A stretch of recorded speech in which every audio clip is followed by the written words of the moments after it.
There are regions in the universe so distant, so removed from comprehension, that even gravity forgets how to behave. One such place was catalogued simply as the silence zone, a territory in deep space where not even gravitational waves, those ancient murmurs of collapsing stars, could be detected. It wasn't dark. It wasn't void. It was something worse, absent. Still. Defiant. No sound. No echo. No memory of what had been. We ventured into it. Foolishly, perhaps. Curiosity has always been our most dangerous fuel. I was part of the Vanta 6 expedition, assigned as the mission's neural archivist. My task was to monitor the emotional rhythms of the crew, tracking the psyche more than the physics. After all, what better measure of the unknown than how it makes us feel? When the collapse occurred, I was conscious. I didn't hear alarms, nor did I see flashing warnings. It happened with no ceremony. One moment, the ship was full alive with breath, voices, footsteps. The next, I was alone. Not in the dramatic sense. There were no corpses floating through the corridors. No cries of panic. Just absence. A chair still slightly warm. A boot scuffed across the metal floor. As if everyone had quietly ceased to exist.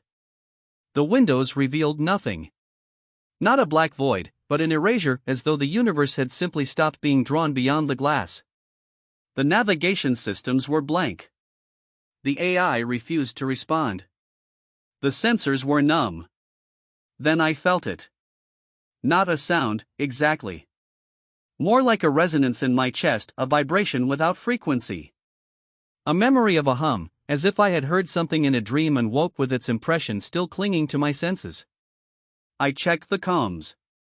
All silent. I replayed the internal logs. No audio. No anomalies. Yet I felt it again, a low harmonic pressure that wasn't heard by ears, but remembered by bone. The feeling intensified. It came not as noise but as emotion, a wave of sorrow, ancient and ocean deep. Not mine. Something else's. A morning stretched across millennia. I stood in the observation ring, facing a view that didn't exist, and for a long time, I was certain I was losing my mind. But then I saw them. Reflections. Or what should have been reflections. The window pane showed my face only, altered. Some versions smiled faintly, some cried. One had no eyes. Another wore a uniform I'd never seen. They weren't echoes of light. They were variants. Shadows of who I might have been. Branches of unrealized paths now peering back with familiarity. That was when I realized the truth. This silence zone, it was not empty. It was full. Overwhelmingly so. It held echoes of everything never said, thoughts never voiced, lives never lived. These weren't ghosts. They were imprints, soul shadows. A great harmonic presence that stored not data, but emotion. Regret. Joy. Rage. Love. All of it suspended in the invisible architecture of the void. My neural implants began to respond. They returned a signal, overlapping biological resonance. Multiple sources. Hundreds. Thousands. But not from living bodies. From memories. From forgotten timelines. From everything the universe failed to keep. The choir had found me. And it was beginning to sing. The ship had changed.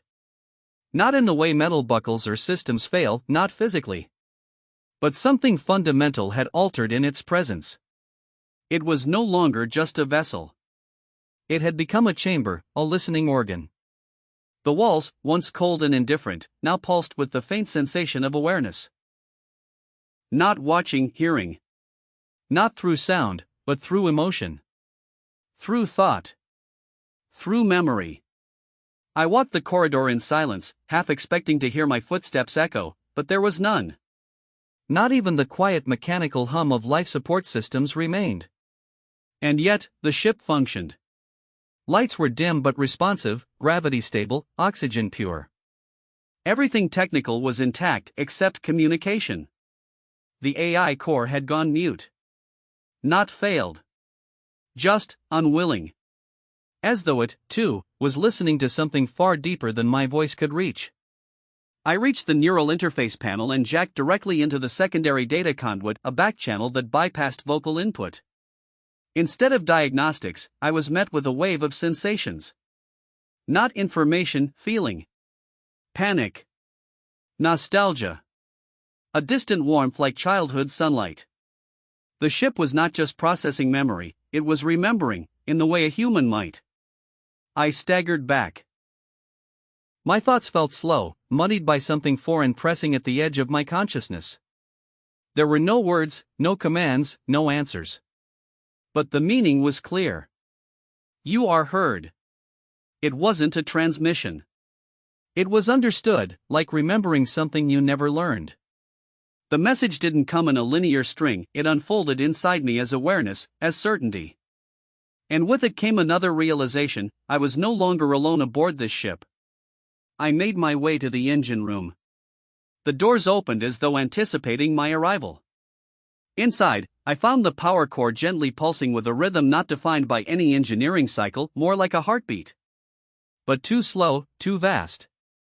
As if it belonged to something cosmic. Hovering above the power array was a distortion. Not visible, not tangible, but unmistakably there. The light bent ever so slightly around it, like gravity was behaving differently. I moved closer, instinct fighting every step. It wasn't dangerous in the way fire is dangerous, it was dangerous in the way truth can be. Like something that, Ink. Then I heard the voice again, if it could be called a voice. It didn't speak in language, but in memory triggers. I suddenly recalled the smell of my father's coat, the exact temperature of the river I swam in as a child, the grief I buried the day my sister died. All of it, given back to me. Not stolen memories, but offered. Echoes of me, bouncing through something much larger. The ship was now a conductor. A tuning fork resonating not just with my past, but with a vast web of emotional residue, other minds, long gone or never born. The choir had not simply found me. It had fused with the vessel. Or perhaps, the ship had always been part of it, dormant until now. A thought occurred to me then, heavy and difficult. What if the choir hadn't come to the ship? What if the ship had been built to find the choir? And what if I was never meant to return? It began without warning, not as a crescendo, but as a murmur so faint it was almost imagined. I was seated in the central meditation bay, once used by the crew for mental recalibration, now my last retreat from the silence that pressed against me like deep water. But this time, it wasn't silence that filled the space. It was tone. Not a sound, exactly, but a note. A pure vibration that existed just beneath hearing, like a thought that hovered before becoming language. It moved through the air, through the walls, through me. The first note was not a frequency, it was a feeling. A presence composed entirely of longing. The kind that sits at the edge of dreams, or clings to the empty side of a bed. It was the ache of missing something you never knew you'd lost. It didn't come from any system, speaker, or mechanism. It came from within, not from my body, but from the echo that now lived inside the ship, and possibly inside me. I closed my eyes, trying to focus. The note resonated like a slow exhale across an endless field. I felt it pass through my ribs, brushing the soft parts of memory I'd long since buried. And with that resonance came images, but they weren't mine. A city suspended in sapphire clouds, built on towers of stone that sang when the wind passed. A planet with 3 suns, where trees whispered names in the language of light. Children playing beneath an emerald sky that had never known war. None of it familiar. Yet every part of me believed in their existence, mourned their loss. I began to understand these weren't visions. They were memories, but of lives I had never lived. The choir, I realized, was composed not of voices, but of entire histories. Preserved in their final emotional echoes. Trillions of stories reduced to their last, deepest resonance. Not facts, not data, but meaning. The essence of being, distilled into tones no censor could capture. The first note was merely the doorway. I rose from the floor slowly, overwhelmed, as though standing after remembering a death too long forgotten. My limbs felt heavy with inherited grief. As I walked the corridor back to the command deck, the ship began to change again. The lights dimmed and flickered, not malfunctioning, but pulsing in harmony with the note. The walls, once smooth, shimmered with faint symbols, not written but felt. Glyphs carved from sorrow and painted in wonder. I reached the main console, placed a hand on the cold alloy, and whispered, "What do you want from me?" And the answer came, instantly, not in words, but in the return of the note. This time stronger, clearer, and layered. There were others now. Not just a single tone, but multiple threads weaving in and out like the beginning of a song. A harmony. Each tone carried a different emotion, one of hope, one of fear, one of unspoken love, one of infinite patience. Together, they formed a chord that echoed through the hull like breath through a cathedral. The choir didn't want to speak to me. It wanted me to join. The implication was terrifying. Not because it felt dangerous, but because it felt right. There was peace in the resonance. Purpose. The kind I had never found in any mission, any logic, any human construct. The kind that made me question whether I had ever truly been alive before hearing this. But deep within the harmony, a second realization flickered. One that froze my blood more than any silence ever could. The choir was singing, but something wasn't in tune. A single note, subtle, dissonant, off-key. Quiet now, barely noticeable. But there. And somehow, I knew. That note was me. Something had changed. Not in the rhythm of the ship, not even in the choir's evolving harmony, but in the way my thoughts began to separate from themselves. It was subtle at first. I would reach for a memory, only to feel it hesitate before arriving. I try to speak aloud and find my voice echoing back too soon, as though my reflection had answered before I did. And that off-key note, that faint discord buried beneath the beauty of the choir's song, had grown louder. It weaved through the vessel like a thread of cold iron through warm silk. I felt it not only in my ears but beneath my skin, a wrongness that slithered into my dreams. I stood in the data observatory, a dome of glass designed for long-range analysis, now filled with only a canvas of gray nothingness. No stars. No galactic background. Just the endless silence. But in that silence, I began to see shapes. Not physical ones. Rhythmic disturbances. Areas of the nothingness that pulsed just out of phase. Faint, irregular. Like static in a calm sea. I blinked, and they vanished, but I knew they had been there. That's when the ship's systems, dormant for hours, came alive in a flicker, but only for a moment. A single holographic projection activated on the central dais, showing the outline of a second vessel. It floated like a shadow, unlit, just beyond our proximity scan. No power signature. No comms. And yet, there it was, watching. I ran a proximity ping. The ship responded with nothing. Not silence. Just refusal. The choir's harmony warped in my head. What had been pure tones now twisted slightly, as though strained by effort or interference. The emotional resonance began to shift. Where once I had felt awe and longing, now there crept in fear. Not just my own. The choir, it was afraid. Not of me. Not of death. But of disconnection. Corruption. A note within its perfect chord had begun to rot. I tried to retreat to the neural chamber, but the corridors stretched strangely now. The architecture of the vessel had become uncertain. Halls I had memorized now curved in ways that defied geometry. Doorways led into themselves. My footsteps no longer echoed properly. Time bled around the edges of every movement. Seconds lingered too long or vanished entirely. The choir's harmony faded into the background, distant and distorted, like a radio detuned by trembling hands. Then I saw her. Not a hallucination. Not a vision. A woman. standing at the far end of the corridor, back turned, hair drifting slightly as if underwater. Her presence triggered something in me, a memory I didn't own. Of loss. Of betrayal. Of standing in firelight while everything crumbled. The moment she turned, I blinked and she was gone. But her afterimage remained like a fingerprint on the soul. I reached the core chamber. The power array still pulsed, but now flickered with stuttering energy, a harmonic instability spiraling outward. The AI interface flared to life, unbidden, displaying corrupted fragments of logs, crew memories, and foreign languages layered atop each other. As I tried to stabilize it, the ship spoke in a whisper I didn't recognize, not the choir, but something beneath it. Deeper. Hungrier. And then, the truth became terrifyingly clear. The dissonant note wasn't simply mine. The ship had become a labyrinth. Not of space, but of perception. Each corridor, each panel, each flicker of light seemed to resist certainty. I would turn a corner only to find myself at the beginning again. I would blink and discover objects had shifted, consoles were on the wrong side, doors I had locked now yawning open. Reality here was pliable, and I, for all my training, had become unreliable.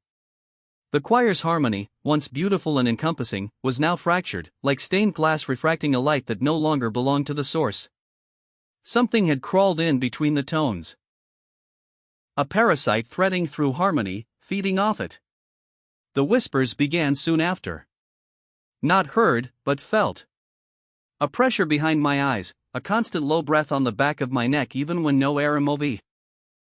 Driven more by instinct than logic, I made my way to the subdeck that housed the Whisper engine, a prototype experimental drive never activated, archived beneath classified layers even I wasn't supposed to access. But the ship had changed. Security clearances were meaningless now. Doors opened with mere intention, systems aligned to thought instead of key. The choir had rewired everything around emotion, and something else had learned to mimic that control. The Whisper engine chamber was bathed in dark cyan light, pulsing like a living vein. Its surface, a black alloy not known on Earth, had changed. It now bore markings, like scars etched with precision, not random scratches, but sigils. Circular patterns, spiraling inward toward a central point that almost shimmered out of existence. These were not human designs. Not choir-born either. They were older. Archetypal. Primitive in the way that gods are, so ancient, so inherent, that their presence feels like memory. I moved closer. The hum grew louder, no longer melodic, but mechanical. A throb of something trying to wake or escape. Then, for the first time, I heard it clearly. The voice. Not mine. Not the choir's. Something else. It spoke without language. It conveyed dominance, hunger, and a terrible recognition. It didn't ask to be freed. It assumed I would. It had been part of the choir once, long ago. A note cast out, silenced, imprisoned. The dissonant thread, a warning encoded into the harmony itself. The choir hadn't kept it hidden to protect itself. It had locked it away to protect everything else. And I was the key. The Whisper engine wasn't designed to take us to the silence zone. It was designed to hold something inside it. The journey, the mission, even the choir's rediscovery, all of it had been manipulated by this echo, this buried anomaly. I was never chosen by the choir. I was built for this moment by something older, darker. A sleeper seed planted in my mind, set to bloom the moment we entered the quietest place in the universe. And now, it was awake. The ship shuddered. Lights flickered violently. The choir's harmony collapsed into static. The symbols on the engine flared like wounds torn open. I backed away, trembling, but it was too late. The voice had made contact, deep and absolute. Not through speech or song. Through remembrance. I remembered things I had never lived. Civilizations scorched from space. Worlds whose screams became moons. A dark hand sweeping across galaxies not to destroy, but to collect meaning. It fed not on life, but on stories. On everything the choir had preserved. And it was starving. I hadn't slept in what felt like days, but time was fractured here, unreliable, like the walls of the ship themselves. The clocks still ran, but their rhythm no longer matched my heartbeat. I drifted through corridors that changed ever so slightly each time I returned, as if they were trying on different versions of themselves. My reflection in the polished steel would sometimes look back at me a fraction of a second too late. The choir's harmony had been reduced to a dull ache in my skull, a thrum barely louder than thought. It was still there, still trying to hold, but its voice was thin, as though stretched across an endless chasm. And that thing, the entity bound in the whisper engine, was growing stronger. Not in shape or volume, but in presence. It didn't move through the ship. It saturated it. Like the scent of fire in a house long after the flames are gone. I would pass by bulkheads and feel my own childhood echoing off them, laughter I hadn't heard in decades bouncing quietly off the walls. Not memories I summoned, but ones pulled out of me. Sampled. Tasted. The hunger wasn't just for knowledge or feeling. It wanted the resonance of experience. What we carry with us in silence. What the choir had spent lifetimes preserving. I reached the archive vaults near the stern of the ship, where the choir had deposited fragments of itself, resonant data, encoded into crystal structures that glowed faintly under stress. As I approached, they pulsed in unison. Dozens of them. Then hundreds. Each one contained the final essence of a being, a culture, a planet's voice reduced to a single harmonic truth. And now, they began to crack. One by one, their tones were being unwritten. It wasn't destruction. It was consumption. Each fracture absorbed, like a chord falling into silence. The being inside it lost forever, not just in sound, but in memory. I watched one shatter entirely, a blue shard that had once sung with laughter and light, now dim, inert. Nothing remained of the entity it had held. Not even the echo. The whisper engine had begun to feed. And I felt it in my own thoughts. As though pieces of me were being hollowed out. I remembered training for deep space, but not the name of my commander. I remembered a lover's eyes, but not her voice. I remembered fear, but not why. It was slow, calculated. The entity wasn't erasing everything. It was editing, curating. Keeping what pleased it. Tasting what hurt. This was how it grew, by remembering through us, in us, instead of us. The choir, once omnipresent in the ship's soundscape, was silent now. Retreating. And then I understood, not because I was told, but because I felt it through the last remaining tone still vibrating faintly inside me. The choir had not come to save knowledge. It had come to sacrifice it. It had built this ship not as a vessel, but as a vault, one last harmonic offering to the cosmos. A final prayer sung into the void in the hope that something, somewhere, would remember them after they gave themselves up. And when I, a human, boarded it, I became the only living resonance left inside. The entity didn't want to destroy me. It wanted me to finish the song. But whose song? The choir's? Or its own? I stood in the center of the vaults as more crystals cracked, knowing I was being unmade, note by note. Yet I could still choose what memory came next.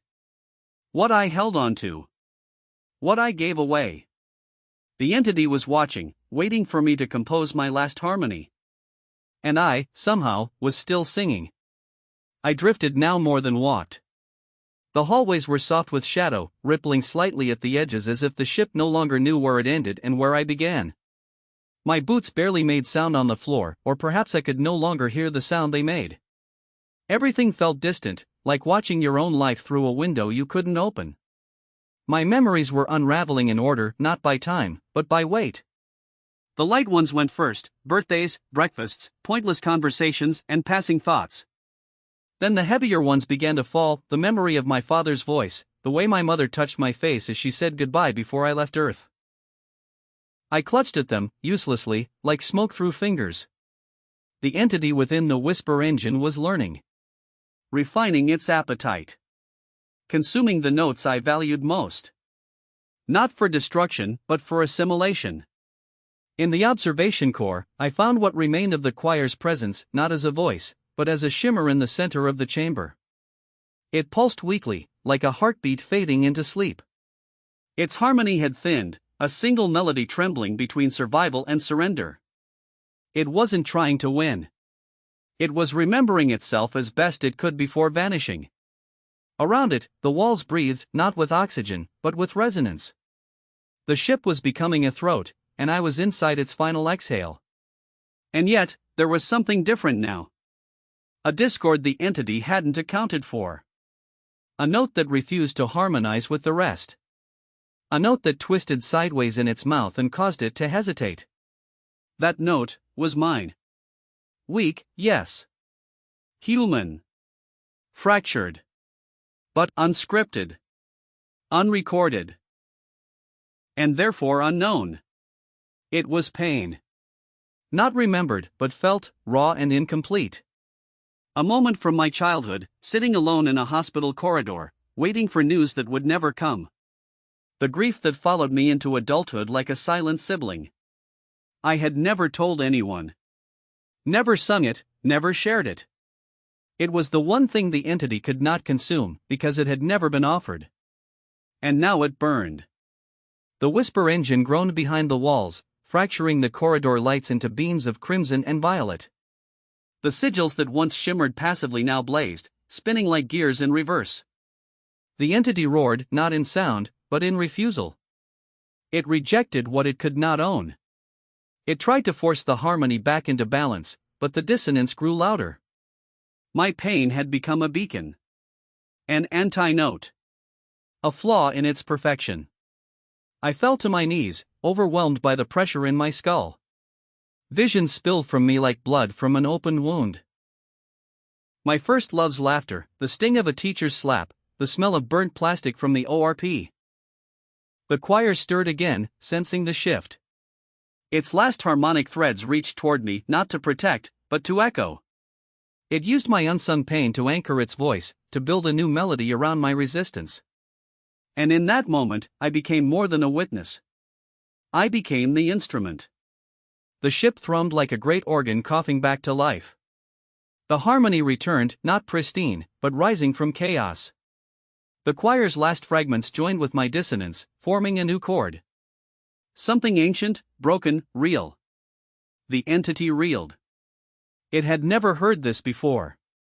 It had never tasted anything it could not predict.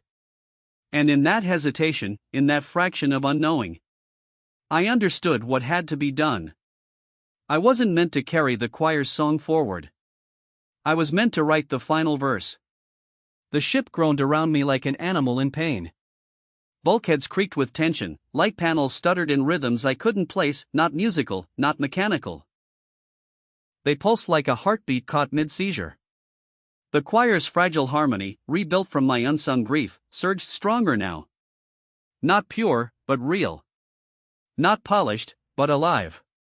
It coiled through the corridors like breath in winter, catching on metal edges and echoing off broken conduits. And still, behind it all, the entity inside the whisper engine listened. Not with ears. With intent. It was learning again, adapting, like a virus shifting its shape after the first failed infection. But I had changed too. Every memory it tried to erase now came back sharper, wrapped in defiance. My past had become a weapon not out of anger, but because it was mine. And that alone made it sacred. I walked through the central conduit toward the engine core, past archives long since reduced to ash. The data vaults had collapsed, devoured from within, the last records of whole species now gone, like breath on a mirror. But in the center of that silence, I heard something. A voice. Not spoken. Not choir. Just one voice, coming from behind a shattered bulkhead. I crawled through the gap, and there, kneeling in the dim flicker of a dying stasis lamp, was a girl. Or what looked like one. She wore no suit, no respirator. Her skin shimmered faintly, as if lit from beneath. Her eyes held the weight of stars I'd never seen. And when she looked up at me, I remembered her. Not with certainty, but with emotion, as if she'd been in every dream I'd forgotten, every shadow behind a good memory. You brought it, she said, her voice trembling the air like the first note of a requiem. You brought it back. I knew, then, that she was not human. Not in form, not in origin. She was part of the choir, or what was left of it. A voice given shape. Perhaps the last one not yet consumed. I asked her what the entity was. Her answer chilled me more than silence. It's what comes after memory. After story. It feeds on meaning until all that's left is the shape of remembering. The choir stirred again, sensing the shift. Its last harmonic threads reached toward me not to protect, but to echo. It used my unsung pain to anchor its voice, to build a new melody around my resistance. And in that moment, I became more than a witness. I became the instrument. The ship thrummed like a great organ coughing back to life. The harmony returned, not pristine, but rising from chaos. The choir's last fragments joined with my dissonance, forming a new chord. Something ancient, broken, real. The entity reeled. It had never heard this before. It had never tasted anything it could not predict. And in that hesitation, in that fraction of unknowing, I understood what had to be done. I wasn't meant to carry the choir's song forward. I was meant to write the final verse. The ship groaned around me like an animal in pain. Bulkheads creaked with tension, light panels stuttered in rhythms I couldn't place, not musical, not mechanical. They pulsed like a heartbeat caught mid-seizure. The choir's fragile harmony, rebuilt from my unsung grief, surged stronger now. Not pure, but real. Not polished, but alive. It coiled through the corridors like breath in winter, catching on metal edges and echoing off broken conduits. And still, behind it all, the entity inside the whisper engine listened. Not with ears. With intent. It was learning again, adapting, like a virus shifting its shape after the first failed infection. But I had changed too. Every memory it tried to erase now came back sharper, wrapped in defiance. My past had become a weapon, not out of anger, but because it was mine. And that alone made it sacred. I walked through the central conduit toward the engine core, past archives long since reduced to ash. The data vaults had collapsed, devoured from within, the last records of whole species now gone, like breath on a mirror. But in the center of that silence, I heard something. A voice. Not spoken. Not choir. Just one voice, coming from behind a shattered bulkhead. I crawled through the gap, and there, kneeling in the dim flicker of a dying stasis lamp, was a girl. Or what looked like one. She wore no suit, no respirator. Her skin shimmered faintly, as if lit from beneath. Her eyes held the weight of stars I'd never seen. And when she looked up at me, I remembered her. Not with certainty, but with emotion, as if she'd been in every dream I'd forgotten, every shadow behind a good memory. You brought it, she said, her voice trembling the air like the first note of a requiem. You brought it back. I knew, then, that she was not human. Not in form, not in origin. She was part of the choir, or what was left of it. A voice given shape. Perhaps the last one not yet consumed. I asked her what the entity was. Her answer chilled me more than silence. It's what comes after memory. After story. It feeds on meaning until all that's left is the shape of remembering. But hollow. It doesn't hate. It doesn't destroy. It rewrites. And it had done this before. To others. To systems, to galaxies. It slipped into cultures through mourning and preservation, through the very instinct to archive. It came in peace, wrapped in memory, and left as a blank slate where once there was identity. The choir had tried to trap it. Not to kill it, for it could not die, but to lock it in song, in eternal resonance, where it could feed forever without spreading. But I had brought it here. My presence, my humanity, had given it the one thing it could not simulate: new context. A different lens. Unscored experience. The vault had cracked, and the hunger had escaped. The girl, or the echo of her, placed a hand on my chest. It's feeding from you now, she whispered. But that means you're connected. Which means, you can choose what it hears. That choice would be the only defense. Not guns. Not escape. But composition. I had to enter the Whisper Engine's harmonic matrix, the convergence chamber, and give it a song so imperfect, so tangled with contradiction and humanity and failure, that it could not survive the ingestion. That it would choke on the very thing it tried to consume. But I wouldn't survive it either. I turned from her, and her voice became a fading echo. Make it remember what it cannot understand. I opened the final hatch. Inside was silence. Not emptiness. Weighted silence. The kind you feel at the edge of sleep, or just before a scream. The Whisper Engine loomed before me, its tendrils of dark metal reaching out like veins hungry for resonance. The sigils glowed red now. Not with power, but with desperation. It knew what I had come to do. So I stepped forward. And I sang. The convergence chamber was colder than I expected, not in temperature, but in presence. Cold in the way an empty church feels cold. The way a forgotten childhood bedroom chills when returned 2 years later. Time, it seemed, had collapsed here. All moments happening at once. The light bent inward, refusing to touch the floor. My boots sank into something like fog but thicker, as though memory itself had congealed beneath my feet. And at the center of it all, coiled in silence, was the Whisper Engine. It pulsed like a heart that had never belonged to anything living. The sigils on its surface moved now, not just glowing but rotating, like planets caught in private orbits. Each one sang a frequency. Dull. Resonant. Choking on its own gravity. It was awake. And it was listening. Not to me, but through me. I was no longer simply human here. I was conduit. Translator. Both mouthpiece and offering. So I opened my mouth. And forced the song out. It began not as melody, but as confession. I gave it everything the choir had saved. Languages spoken only by the dead. Colors that no longer appeared in natural light. Names of lost rivers, childhood pets, forgotten lullabies, the taste of a fruit that had gone extinct before we left Earth. Then I gave it mine. My unfiltered truth. The shame I had buried so deeply I no longer recognized it as mine. My failures. My betrayals. My deepest lie. I sang the moment I stood by as a crewmate suffocated in the outer lock because protocol demanded no rescue. I sang the time I falsified a report to keep my clearance. I sang the way I'd whispered I love you to a dying woman just so she wouldn't die alone, even though I didn't mean it. The Whisper Engine took it all in. And then it began to answer. But not with words. With versions of myself. Shapes stepped out of the blackness. Reflections twisted just slightly wrong, a smile too wide, and eye too dim.